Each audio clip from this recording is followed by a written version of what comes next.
حروف ترفیع میں را کا مخرج کیا ہے اور یہ کیسے پڑھا جاتا ہے، آج ہم سیکھیں گے اس ویڈیو میں۔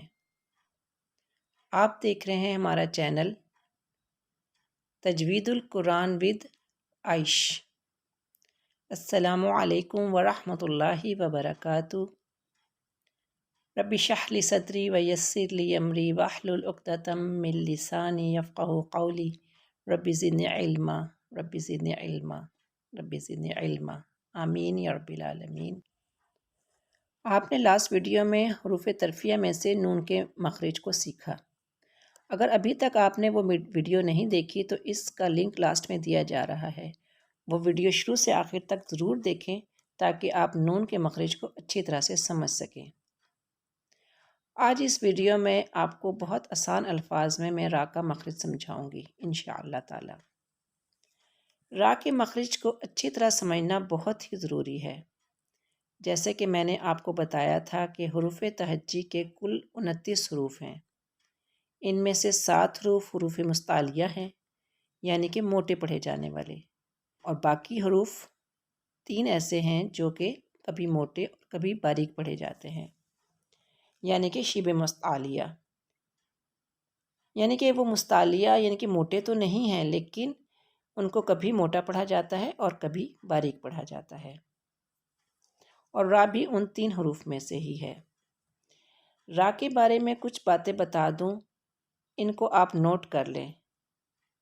کچھ لوگ سمجھتے ہیں کہ را موٹا حرف ہے اور اس کو ہمیشہ ہی موٹا پڑھا جاتا ہے، اور کچھ یہ کہتے ہیں کہ یہ باریک حرف ہے اور اس کو ہمیشہ ہی باریک پڑھا جاتا ہے، جبکہ یہ بالکل غلط طریقہ ہے۔ تو یہ بات نوٹ کر لیں کہ را حروف مستعلیہ کے حروف میں سے نہیں ہے، بلکہ شبہ مستعلیہ میں آتا ہے، جو کبھی موٹا اور کبھی باریک پڑھا جاتا ہے۔ قرآن پاک میں را کو کب موٹا پڑھنا ہے اور کب باریک، انشاءاللہ اس کورس میں آگے جا کے ہم یہ سب سیکھیں گے۔ ابھی ہم یہ جان لیتے ہیں کہ را کا مخرج کیا ہے۔ را کا مخرج ہے زبان کا اگلا حصہ پشت سمیت اوپر کے سامنے کے 4 دانتوں کے مسوڑوں سے لگا کر ادا ہوتا ہے۔ سب سے پہلے اس مخرج میں جو بات سمجھنے والی ہے وہ یہ ہے کہ پشت کسے کہتے ہیں۔ اگر یہ بات سمجھ آ گئی تو را کا مخرج آپ اچھی طرح سمجھ جائیں گے۔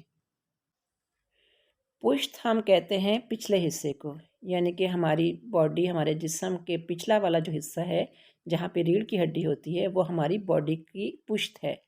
اسی طرح اگر ہم زبان کی پشت کو دیکھیں تو جب ہم زبان کو باہر کی طرف نکالیں گے تو اگر اس کو تھوڑا سا بینڈ کریں تو یہ زبان کا پچھلا حصہ یعنی کہ پشت کہلائے گا، جیسا کہ آپ اسکرین پر دیکھ رہے ہیں۔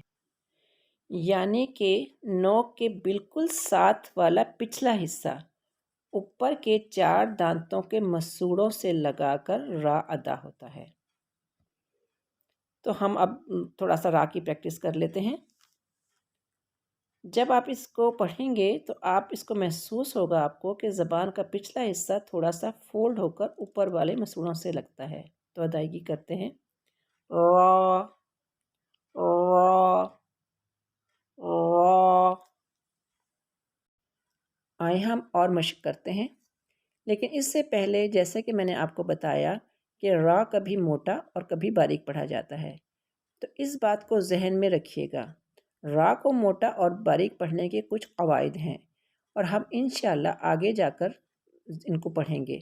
آپ صرف اتنا جان لیں کہ جب را کے اوپر زبر یا پیش آئے تو را کو موٹا پڑھیں گے، اور جب را کے نیچے زیر آئے تو را کو باریک پڑھا جاتا ہے۔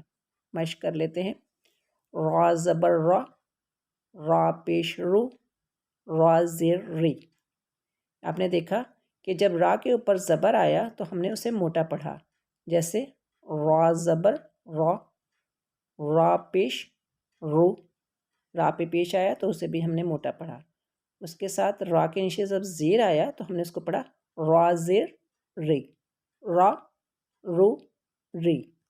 آگے مشق کرتے ہیں۔ حمزہ را زبر ار، حمزہ را پیش ار، حمزہ را پیش ار، حمزہ را زیر ار، ار ار ار،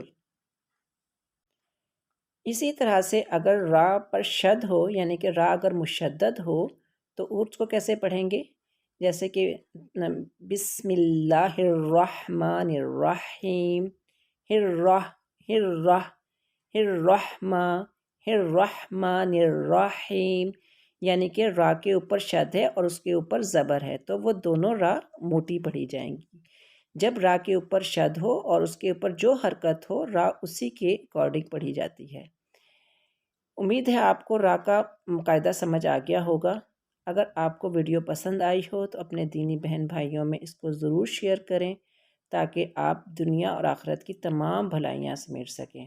انشاءاللہ اگلی کلاس میں ہم طا، دال اور تا میں سے طا کا مخرج سیکھیں گے۔ خوش رہیں، آباد رہیں، دعاؤں میں یاد رکھیے گا۔ دعا پڑھ لیتے ہیں۔